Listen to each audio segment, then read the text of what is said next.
So இன்னைக்கு செஷன்ல பாத்தீங்க அப்படின்னா ஒரு சூப்பரான கான்செப்ட் which and that அதுக்கான hello guys good evening. So இன்னைக்கான செஷன்ல பாத்தீங்க அப்படின்னா ரிலேட்டிவ் ப்ரோனவுன்ஸ் பத்தி பார்க்க போறோம்.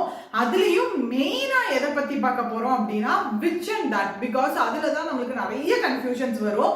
ஸோ அதை வந்து இன்னைக்கு கிளாரிஃபை பண்ண போறோம். ஸோ செஷனுக்குள்ள போகலாம். அண்ட் போறதுக்கு முன்னாடி உங்களுக்கு பேங்கிங்கான வீடியோ கோர்ஸ் எதுவும் வேணும்னு நினைச்சீங்க அப்படின்னா டிஸ்கிரிப்ஷன்ல லிங்க் இருக்கு, நீங்க யூஸ் பண்ணிக்கலாம். So let's get started. So first relative ப்ரோனவுன்குள்ள போறதுக்கு முன்னாடி பாத்தீங்க அப்படின்னா ரிலேட்டிவ் ப்ரோனவுன்னா என்ன அப்படின்றத தெரிஞ்சுக்குவோம். இப்ப ஃபார் எக்ஸாம்பிள் ஒரு சென்டென்ஸ் எடுத்துக்கிறேன். இப்ப தி writer wrote this book, he is my neighbor. ஒரு ரைட்டர் ஒரு புக்கை எழுதினாங்க, அவங்க என்னோட நெய்பர். இதுதான் இந்த ஸ்டேட்மெண்ட்ல சொல்லியிருக்காங்க இல்லையா? சோ இப்ப பாத்தீங்கன்னா இது ரெண்டும் டிஃபரண்ட் ஸ்டேட்மெண்ட்ஸா இருக்கு. இந்த ரெண்டு ஸ்டேட்மெண்ட்ஸையும் நான் கம்பைன் பண்றேன். எப்படி கம்பைன் பண்ணலாம்? அதுக்கு தான் ரிலேட்டிவ் ப்ரோனவுன் யூஸ் பண்ணணும். யூஸ் பண்ணனா ஈஸியா கம்பைன் பண்ணலாம். For example the writer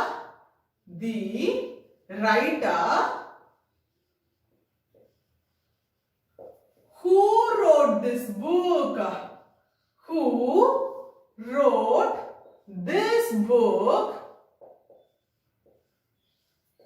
is my neighbor. இந்த புக்கை எழுதினாங்க இல்லையா, இந்த புக்கை எழுதின ரைட்டர் என்னுடைய நெய்பர். அப்ப ரெண்டு ஸ்டேட்மெண்டா இருக்கு. இந்த ரைட்டர் வந்து ஒரு புக்கை எழுதினாங்க, அவங்க என்னுடைய நெய்பர்ன்ட்டு. இப்ப இந்த ரெண்டு ஸ்டேட்மெண்ட்டையும் ஒண்ணு சேர்க்கிறேன், கம்பைன் பண்றேன். எப்படின்னா இந்த புக்கை எழுதின நெய்பர் வந்து இந்த புக்கை எழுதின ரைட்டர் வந்து என்னுடைய நெய்பர் அப்படின்னு சொல்லிட்டு, அப்போ both statements, two statements become single statement, ஒரு ஸ்டேட்மெண்டா மாறிடுது. கரெக்ட்டா? அப்போ இங்க பாத்தீங்கன்னா இங்க whoன்ற ரிலேட்டிவ் ப்ரோனவுன் யூஸ் பண்ணிருக்கேன். சோ எதுக்கு whoன்ற ரிலேட்டிவ் ப்ரோனவுன் யூஸ் பண்ணிருக்கேன் அப்படின்னா, இப்போ டைரக்டா இங்க வாங்க. ரிலேட்டிவ் ப்ரோனவுன்ல பாத்தீங்கன்னா என்னென்ன ரிலேட்டிவ் ப்ரோனவுன்ஸ் இருக்கு, எப்பப்ப அதை யூஸ் பண்ணலாம் அப்படின்றத நம்ம பார்ப்போம். So whose, which and that இதெல்லாம் பாத்தீங்க அப்படின்னா மெயினா நம்ம யூஸ் பண்ணக்கூடிய ரிலேட்டிவ் ப்ரோனவுன்ஸ். இது தாண்டியும் இருக்கு ரிலேட்டிவ் அட்வர்ப்ஸ் சொல்லி சொல்லுவோம், அது இன்னொரு கிளாஸ்ல பார்ப்போம். சோ இந்த கேசஸ்ல பாத்தீங்க அப்படின்னா whoன்றது பர்சனை குறிக்கிறதுக்கு யூஸ் பண்ணுவோம். இப்போ இங்க ரைட்டர்ன்றது ஒரு பர்சன் தானே, ஒரு நபர் தானே, அந்த நபருக்கு பதிலா தான் நம்ம whoன்றதை யூஸ் பண்ணிருக்கோம், ரிலேட்டிவ் ப்ரோனவுனை யூஸ் பண்ணிருக்கோம். whom அதே மாதிரி பர்சன்ஸ்க்கு யூஸ் பண்ணுவோம். ஆனா இந்த whom and whoக்கு டிஃபரன்ஸ் பாத்தீங்க அப்படின்னா சப்ஜெக்ட் பிளேஸ்ல வந்துச்சு அப்படின்னா who யூஸ் பண்ணுவோம், ஆப்ஜெக்ட் பிளேஸ்ல வந்துச்சு அப்படின்னா whom யூஸ் பண்ணுவோம். ஃபார் எக்ஸாம்பிள் ஃபர்ஸ்ட் சப்ஜெக்ட்னா என்ன? சப்ஜெக்ட் அப்படின்னா நான் யார பத்தி இல்ல எதை பத்தி பேசுறேனோ அவங்க தான் சப்ஜெக்ட். அப்ப இந்த ஸ்டேட்மெண்ட்ல பாத்தீங்க அப்படின்னா the writer wrote this book, writer who wrote this book is my neighbor. So இங்க பாத்தீங்க அப்படின்னா என்னது இங்க சப்ஜெக்டா இருக்கு? ரைட்டர் தான் இங்க சப்ஜெக்டா இருக்கு. அதனால சப்ஜெக்ட் பிளேஸ்ல இருக்கிறவங்கள நான் குறிக்கிறதுனால whoன்ற ரிலேட்டிவ் ப்ரோனவுனை யூஸ் பண்றேன். ஏன் இவங்க சப்ஜெக்டா இருக்காங்கன்னு பாத்தீங்கன்னா இந்த இடத்துல ரைட்டரை பத்தி தான் நான் பேசுறேன். நான் யாரை பற்றி இல்ல எதை பற்றி பேசுறேனோ அவங்க தான் சப்ஜெக்ட்ன்றவங்க. தட் ஒரு சென்டென்ஸ்ல இப்ப ரீனா இஸ் டீச்சிங்னா இப்ப ரீனாவை பத்தி பேசுறேன், அப்போ ரீனான்றது தான் சப்ஜெக்ட். இப்போ யாரோ உங்க பேரு ஃபார் எக்ஸாம்பிள் எடுத்துக்கோங்க வைஷ்ணவின்னு, வைஷ்ணவி இஸ் லிசனிங் அப்படின்னா நான் வைஷ்ணவியை பத்தி பேசுறேன், வைஷ்ணவி என்ன பண்றாங்கன்றத பத்தி பேசுறேன், அப்ப வைஷ்ணவி தான் இங்க சப்ஜெக்ட்ன்றவங்க. அப்படியே டைரக்டா இங்க வந்தீங்க அப்படின்னா whomன்றது ஆப்ஜெக்ட் பிளேஸ்ல இருக்கக்கூடிய நவுனையோ ப்ரோனவுனையோ பத்தி பேசக்கூடியது. இப்ப for example I met a boy, he is a singer. நான் ஒரு பையனை சந்தித்தேன், அவன் வந்து சிங்கர். சோ இதை எப்படி நம்ம ரிலேட்டிவ் ப்ரோனவுன் யூஸ் பண்ணி கம்பைன் பண்ணலாம் அப்படின்றத பாருங்க. the boy whom I met a singer. Done. அப்போ இங்க பாத்தீங்க அப்படின்னா I met a boy. இங்க என்ன இருக்கு? நான் subject, met அப்படின்றது தான் verb, a boy யாரை. அப்ப whomன்ற கேள்விக்கான பதில் அந்த verb யார் மேல இல்ல எது மேல ஆக்ட் ஆகுதோ அதுதான் ஆப்ஜெக்ட்ன்றது. அப்ப இங்க பாய்ன்றவங்க தான் ஆப்ஜெக்டா இருக்காங்க. அப்ப அந்த ஆப்ஜெக்ட குறிக்கிறதுனால whom அப்படின்ற ரிலேட்டிவ் ப்ரோனவுனை யூஸ் பண்றேன். புரிஞ்சுதா? இங்க பாத்தீங்கல்ல, இப்போ நம்ம whom தானே போட்டிருக்கோம். டன். இப்போ whom முடிஞ்சிருச்சு. அடுத்து whose அப்படின்ற ஒரு ரிலேட்டிவ் ப்ரோனவுன் இருக்கு. அது கொஞ்சம் டிஃபரெண்டான கேட்டகரி. எப்போ போலாம் ஒரு பொசெசிவ் ஃபார்மை சொல்றேனோ, ஒரு பொசெஷனை சொல்றேனோ, அதாவது என்னுடைய, அவனுடைய, அவளுடைய, அது அதனுடைய அப்படின்லாம் சொல்றேனோ அப்ப இந்த whoseன்ற வார்த்தையை யூஸ் பண்ணலாம். For example பாத்தீங்க அப்படின்னா the boy whose father is a scientist is genius. அப்ப இது எப்படி இருந்திருக்கும் அப்படின்னா the boy's father இருக்கும். அப்ப இது எப்படி நான் பாயினுடைய father, அந்த பையனுடைய father அப்படின்னு சொல்லி இருந்திருக்கும். அத ரிலேட்டிவ் ப்ரோனவுன் போட்டு நான் கம்பைன் பண்றப்ப the boy whose father, அவனுடைய father ஒரு scientist, அவர் பாத்தீங்கன்னா ஒரு genius. That okay, அவனுடைய, அவளுடைய, அதனுடையன்னு சொல்றப்போலாம் whose என்ற ரிலேட்டிவ் ப்ரோனவுன் யூஸ் பண்ணுவோம். அடுத்து வராங்க which and that. இந்த which and that பொறுத்த வரைக்கும் எதுல எல்லாம் யூஸ் பண்ணுவோம்னா which animals and objects க்கு யூஸ் பண்ணலாம். அதே மாதிரி that வந்து persons, animals and objects இது மூணுக்குமே யூஸ் பண்ணலாம்.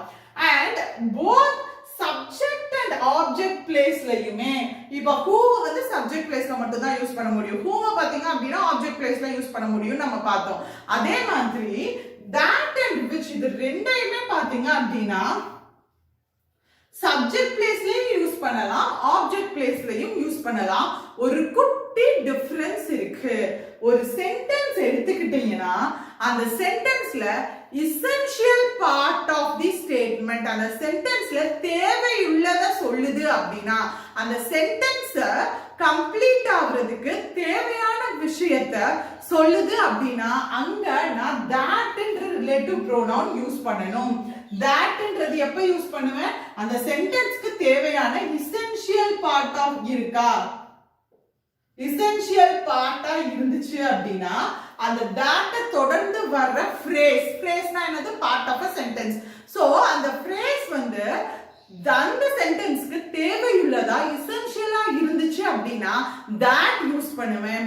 and அதுல அந்த இடத்துல பாத்தீங்க அப்படினா அது தேவையுள்ளதெல்லாம் essential-ஆ கிடையாது, அத பத்தி just add ஆன additional-ஆ சொல்லுது அப்படினா additional information-ஆ தான் இருக்கு. it is not an essential information but just an additional information அப்படினா அங்க which யூஸ் பண்ணுவேன். இப்போ எக்ஸாம்பிள் உங்களுக்கு சொன்னேன் அப்படினா நல்லா புரியும். இப்போ பாருங்க the book that or which have blue covers, blue cover not covers, blue cover. அப்ப இங்க these books ன்னு வந்திருக்கணும். சரி மாத்திப்போம். the book that or which books ன்னு ஒண்ணா மாத்தி இருந்திருக்கலாம். the book that or which has blue color is new. அப்ப இங்க நல்லா பாருங்க the book that or which இங்க which போடணுமா that போடணுமா? அங்க ஒரு புக் இருக்கு, சரியா? ஒரு டேபிள்ல இருக்கு, ஒரு புக் இருக்கு.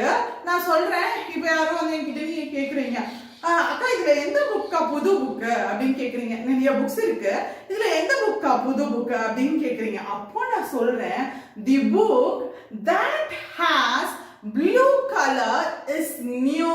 அதுல எது ப்ளூ கலரா இருக்கோ அதுதான் புது புக் அப்படின்ட்டு.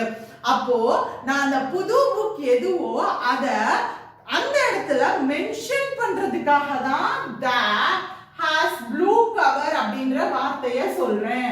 அப்ப it is an essential part of the statement. அப்ப blue cover அப்ப எனக்கு புது புக் எதுன்னு கண்டுபிடிக்கிறதுக்கு அது என்ன கவர்னு நீங்க சொன்னாதான் எது புது புக்னே தெரியும். கரெக்ட்டா?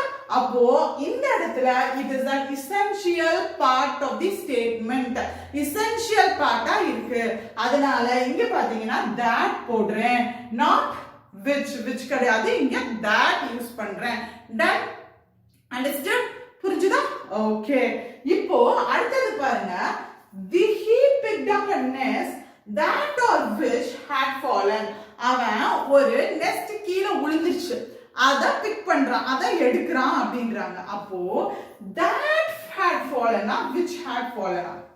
நல்லா பாருங்க. அவன் just ஒரு nest எடுக்கறான் அப்படினா ஓகே. அவன் எந்த nest எடுக்கறான் என்றால் எந்த nest கீழ விழுந்ததோ அந்த nest தான் எடுக்கறான். that எது கீழ விழுந்துச்சோ அந்த nest அவன் பிக் பண்றான். அப்ப it is an essential part of the statement that had fallen. புரிஞ்சுதா? ஓகே. இப்போ whichக்கு ஒரு ஸ்டேட்மென்ட் சொல்றேன், உங்களுக்கு நல்லா புரியும். சோ இந்த சென்டென்ஸ்ல பாத்தீங்க அப்படினா the faulty car which is blue in color needs a repair. கொஞ்சம் நல்லா பாருங்க. faulty car அதாவது ரிப்பேர் ஆன கார், ஏதோ இதுல டேமேஜ் ஆன கார், ஏதோ ஒண்ணு அதுல தப்பா இருக்கு. சோ அந்த மாதிரியான காருக்கு என்ன தேவை? needs a repair. a faulty car needs a repair. ஆனால் இங்க which is blue in color அப்படின்றது it is an additional information. ஏனா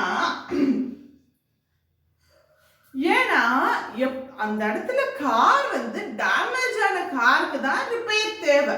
கரெக்ட்டா? அப்ப அந்த இடத்துல ஒரு கார் ஃபால்ட்டியா இருக்கு, அந்த காருக்கு ரிப்பேர் தேவைன்றது தான் ஸ்டேட்மெண்ட். அதுல அடிஷனலா என்ன சொல்றாங்கன்னா அந்த கலர், அந்த காரோட கலர் ப்ளூ இன் கலரா இருக்கு. சோ இந்த சென்டென்ஸை புரிஞ்சுக்கிறதுக்கு எனக்கு இது எசென்ஷியல் பார்ட்டா இல்ல which is blue in colorன்றது it is an additional part. அது வந்து ஒரு அடிஷனல் பார்ட்டா தான் இருக்கு.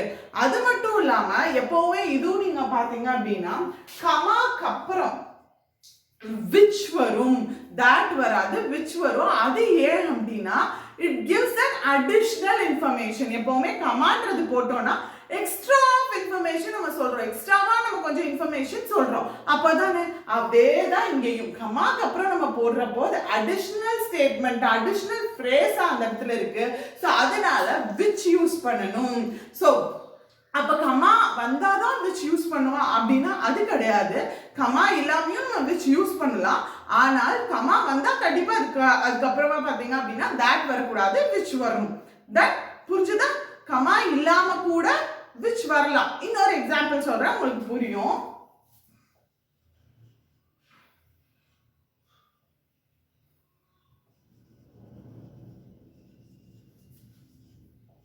The hungry dog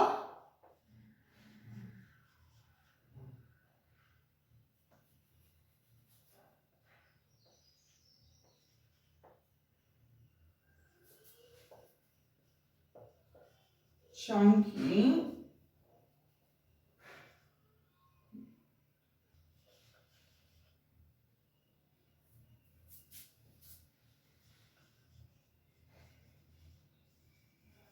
so இங்க பாத்தீங்கன்னா the hungry dog which is chunky chases the cat. so hungry dog chases the cat. பசியோட இருக்கிற ஒரு டாக் வந்து கேட்டை சேஸ் பண்ணுது. இதுவே எனக்கு சென்டென்ஸோட எசன்ஸ அண்டர்ஸ்டாண்ட் பண்றதுக்கு போதுமானதுதான். which is chunky. அப்ப இங்க எதை மீன் பண்ணுதுன்னா அந்த டாகோட கேரக்டரிஸ்டிக்ஸ் சொல்லுது. how is the dog? அந்த டாக் எப்படி இருக்கு? சங்கியா இருக்கு, நல்லா பப்ளியா இருக்கு, சோ கொலுக்கு மொலுக்குன்னு இருக்கு அப்படின்றத அதோட கேரக்டரிஸ்டிக்ஸ் சொல்லுது. அப்போ it gives an additional information. So அவ்வளவுதான் which and that பொறுத்த வரைக்கும் thatன்றது ஒரு essential part of the statement சொல்லும். which அப்படின்றது additional information கொடுக்கும். and அது தவிர்த்து நம்ம என்ன பார்த்தோம்? who, whom, whose இது எல்லாமே பார்த்தோம்.